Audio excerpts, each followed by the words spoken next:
আমি সান্ডা খাই মুরগির আন্ডা। ইচ্ছিরে লাগছে বহুত ঠান্ডা। সৌদি আরবে কফিলের যন্ত্রণায় 1971 সালে আমার দাদা পরদাদারা সৌদি ছেড়ে বাংলাদেশে এসে বসবাস শুরু করছিল। থ্যাংক ইউ দাদু।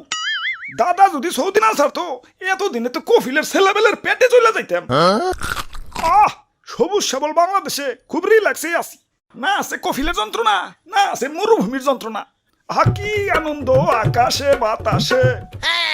মন্ত্রী, ওই মন্ত্রী, আরে ওই মন্ত্রী। জি জি হুজুর। সারাদিন টিকটক দেখ লইব, রাত সবার কাম করবো কেঠা?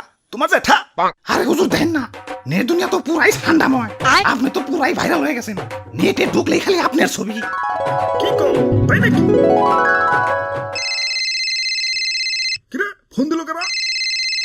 হ্যালো, কে? ও সময় টিভি ইন্টারভিউ দিতে হইব। বাহ ভালোই তো। আচ্ছা ঠিক আছে। আবার কারা? হ্যালো, কে? নিউজ 420 কি? আপনার চ্যানেলও ইন্টারভিউ দিতে হইব? আচ্ছা আচ্ছা ঠিক আছে। হ্যালো, না না না ইন্টারভিউ দিতে পারব না, ব্যস্ত আছি। হাই হাই, ও নো, এই ফোনের উপরে ফোন আইতাছে। ধুর, ভাইরাল হয়ে যন্ত্রণায় আছি। ফোনের পর ফোন। এই বাঙালি নিউজ রিপোর্টার কি খাইতে কোনো কাম নাই? কেউ ভাইরাল হইলি হয়, ওরে নিয়ে নিউজ বানাইতে বানাইতে জগা খিচুড়ি বানাই দেয়। মানুষে পাত দিয়েও সারা পারে না, ওইটাও নিউজ হয়ে যায়।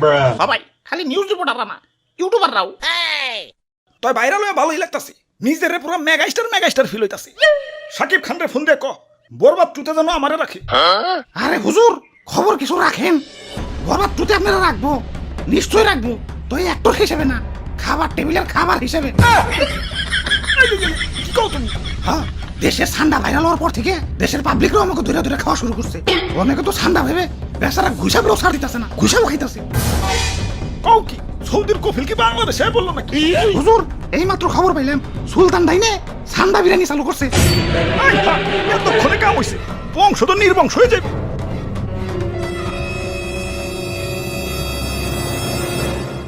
না অনেক হয়েছে, আর না, এর একটা ভিত করুনি লাগবো।